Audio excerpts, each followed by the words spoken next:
Bonjour à toutes et à tous et bienvenue dans votre magazine quotidien Smart Éducation.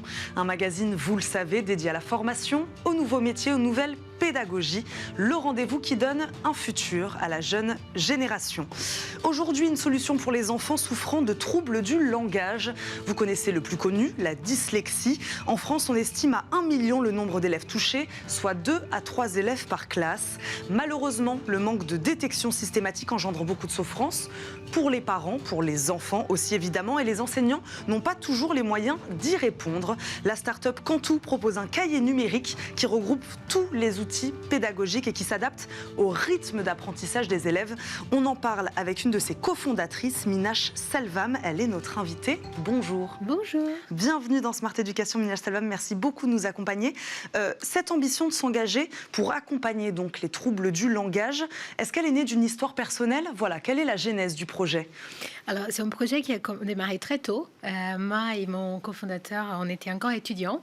Et en fait, on s'est rendu compte du besoin qu'avaient ces élèves, des élèves dyslexiques, voilà, dyspraxiques, et qui en fait, ils étaient démonis et le manque de solutions qu'il en avait à l'époque. Et du coup, le constat, c'est de dire que les outils numériques peuvent vraiment les aider. Et ça, c'est précieux. On a tous le numérique avec nous à 100% du temps. Et en fait, ces outils numériques peuvent être utilisés pour compenser les difficultés de ces élèves. Donc jusqu'à là, c'est génial. Et en fait, c'est vraiment un moyen de donner de l'autonomie. C'est ça l'enjeu. Et du coup, avec Cantou Scribe, l'idée, c'était ça. C'était de pouvoir dire comment on met les numériques au service des élèves et on simplifie, du coup, l'utilisation de ces outils. Pourquoi avoir choisi le numérique? Ça, c'est venu tout de suite? En fait, l'idée du numérique, déjà parce qu'on était tous les deux en une école d'ingénieurs. Donc, c'est vraiment comme ça qu'est arrivé le projet. Mais après, l'idée, c'est de se dire, c'est des outils, des solutions concrètes qui peuvent donner à ces élèves-là les moyens d'être autonomes. Ici, c'est vraiment le mot-clé quand on souffre des troubles de l'apprentissage, des handicaps d'une manière générale. C'est comment on gagne en autonomie. Et du coup, l'idée, c'est de vraiment utiliser le numérique pour gagner en autonomie. Pour revenir sur le constat, je le disais, 1 million d'enfants touchés en France environ. Peu de soutien apporté à ces enfants-là aujourd'hui dans les écoles? En fait, ce qui est intéressant, c'est que l'Organisation mondiale de santé parle d'1 million, c'est-à-dire environ entre 8 et 12% de la population mondiale.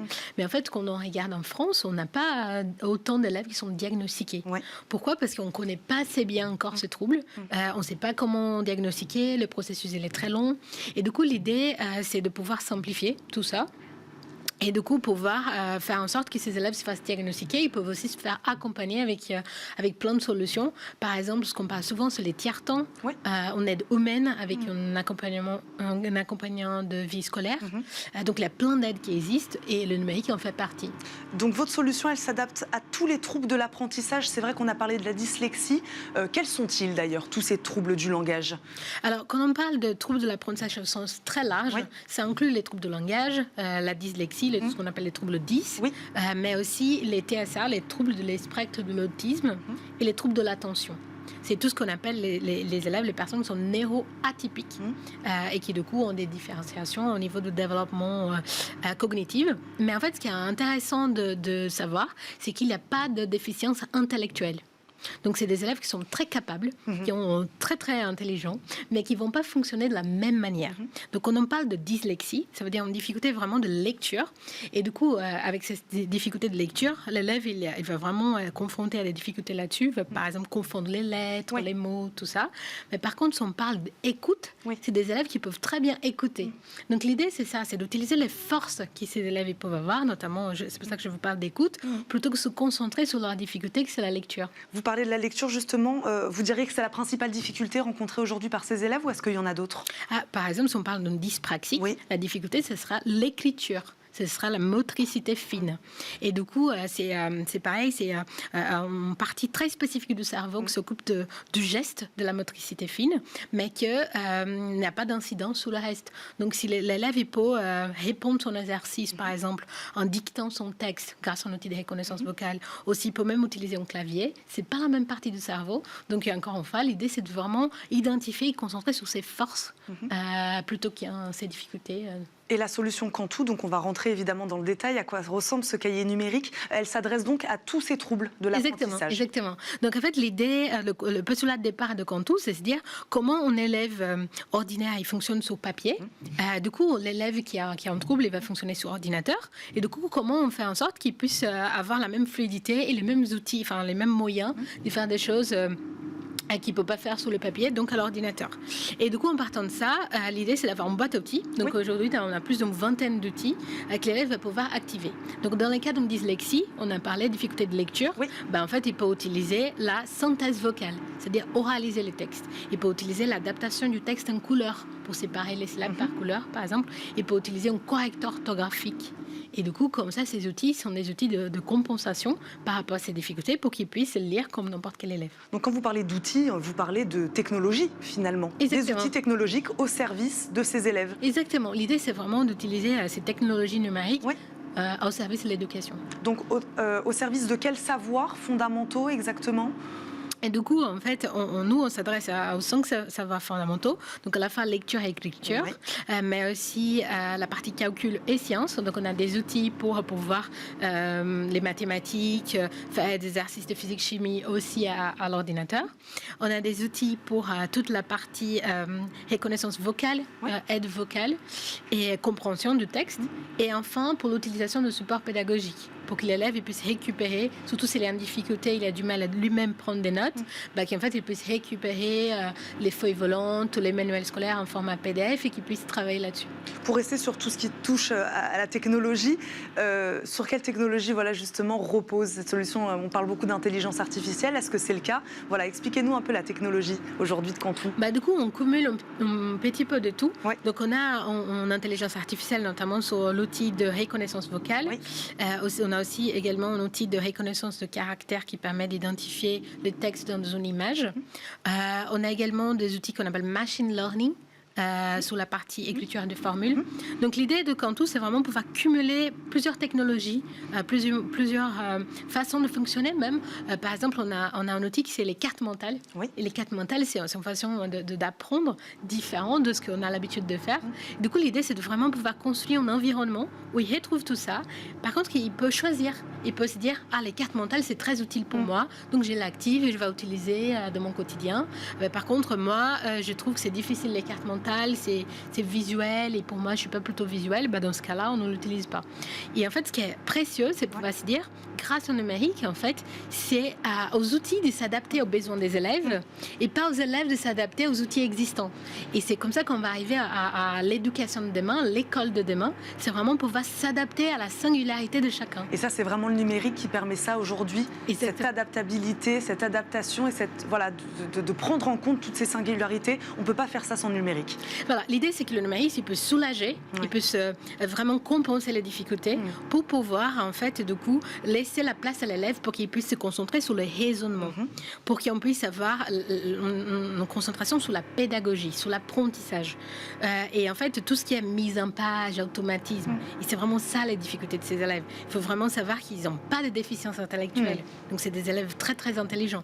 Donc si on les soulage avec la mise en page des automatismes, eux ils peuvent se sentir vraiment en confiance pour réussir leur parcours scolaire. Avec qui vous l'avez construit, cette boîte à outils donc des spécialistes de technologie, il en faut des scientifiques, des pédagogues. Qui a travaillé sur cet outil ? Alors en fait, on a une approche très ouverte de la co-construction de ces outils. L'idée, c'est vraiment construire avec la communauté. Donc dès le début, on a ouvert en fait l'évolution des outils à la contribution de tous. On a un programme des ambassadeurs. Donc aujourd'hui, on a plus de 1000 ambassadeurs qui viennent et qui construisent avec nous, surtout des professionnels de santé, des ergothérapeutes qui ont vraiment un rôle très important dans l'accueil et l'intégration de ces élèves, des élèves qui ont des troubles de l'apprentissage. Donc on a construit avec eux et par exemple, ce qui est intéressant, c'est de voir évoluer les outils au fur et à mesure du temps. Donc on voit petit à petit que... c'est une plateforme qui évolue, c'est ça? Exactement. Au fur et à mesure, c'est ce que vous nous dites, celle d'il y a un an ne ressemble pas à celle d'aujourd'hui? Exactement. Donc on a des mises à jour toutes les semaines qui sortent et qui du coup font évoluer. Donc on a commencé, par exemple, je vous parlais d'outils oralisation, pour oraliser les textes, la synthèse vocale. Donc on a commencé avec une synthèse vocale assez classique et petit à petit, les professionnels de santé nous ont challengé pour dire comment on peut être encore plus pertinent pour pouvoir encore plus adapter. Et du coup, par exemple, on a ajouté un outil pour pouvoir suivre le texte. Comme ça, l'élève il peut écouter et à la fois suivre visuellement pour savoir où est-ce que le texte est en train d'être lu. Donc voilà, les petites évolutions comme ça pour que ce soit de plus en plus adapté. Parce que comme on parlait au début, il y a énormément de troubles différents. Et des difficultés différentes, et d'un élève à l'autre, c'est pas le même. Et des fois, ils les cumulent, les MOOC-10, c'est quelque chose d'assez connu. Donc en fait, l'idée, c'est qu'on puisse mettre à disposition le maximum d'outils, le maximum de moyens différents de compensation. Et après, c'est à l'élève de pouvoir tester avec son enseignant, avec son professionnel de santé, son accompagnant de vie scolaire, pour voir qui est-ce qui peut le plus l'aider. Ben justement, vous parlez d'enseignants. Comment vous êtes soutenu, ou est-ce que vous êtes soutenu d'ailleurs aujourd'hui par l'Éducation nationale? Est-ce que vous accompagnez des élèves dans ce cadre-là, ou est-ce que vous accompagnez plutôt des particuliers aujourd'hui? Alors, on est soutenu par le ministère depuis le tout début, à travers le dispositif qui s'appelle EduApp. C'est un dispositif de soutien à des projets innovants. Et dès le début, on a co-consulté avec eux aussi. Ils ont fait partie de cette étape de co-construction. Et en fait, on a pu expérimenter le logiciel dans plusieurs académies, dans plusieurs établissements. Et là, ce qu'on se rend compte, c'est que ça correspond aussi aux besoins des enseignants. Parce que les enseignants aussi, ils ont besoin d'avoir les moyens d'accueillir ces élèves. Comment ils le prennent en main, justement, cet outil, les enseignants, alors aujourd'hui? Alors, l'idée, c'est de pouvoir faciliter la vie des enseignants aussi. Donc aujourd'hui, l'enseignant, il a, on va dire, 23, 25 élèves par classe, chacun avec des particularités, des singularités. Et aujourd'hui, il est un peu démuni face à tout ça. Et comment je peux, moi, une seule personne, m'adapter à autant de profils. Donc aujourd'hui, c'est un peu à la charge de l'enseignant de connaître, d'adapter tout ça. Et nous, on vient simplifier tout ça. Donc l'idée, c'est que comme chaque élève a son cahier numérique et qui s'adapte vraiment à son besoin, bah, du coup, l'enseignant, il fait une seule fois l'exercice. Et après, automatiquement, l'exercice va s'adapter aux besoins de l'élève. Donc cela ne requiert pas de temps supplémentaire aujourd'hui pour les enseignants? Non, l'objectif c'est vraiment de faire gagner du temps.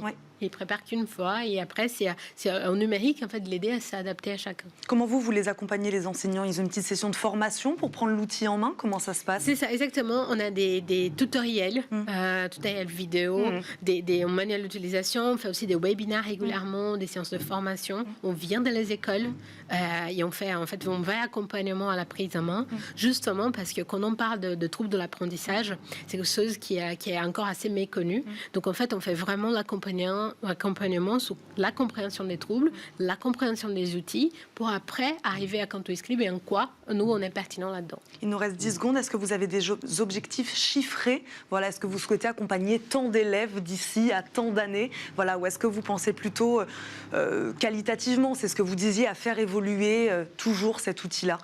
Donc l'idée, c'est d'accompagner 11 000 classes d'ici la fin de l'année à travers les dispositifs TNE, Territoire Numérique Éducatif. Donc quand tout sera déployé dans 12 départements, et c'est notre challenge de moment. Et du point de vue développement, l'idée, c'est de pouvoir s'adapter à d'autres types de handicap, donc les malvoyants, les malentendants, pour avoir de plus en plus un outil qui va au plus proche du besoin de chacun. Parce qu'en fait, du coup, chez Canto, notre mission, c'est vraiment construire l'école de demain avec la singularité de chaque élève. Donc c'est la suite logique. Merci beaucoup Minaj Selvam d'avoir été avec nous aujourd'hui, de nous avoir accompagnés dans Smart Education. Je le rappelle, vous êtes la cofondatrice de Canto, cette boîte à outils au service des troubles de l'apprentissage du langage. Merci beaucoup d'avoir été avec nous. Merci à vous de nous avoir suivis. On se retrouve très vite pour un nouveau numéro de Smart Education. À très vite.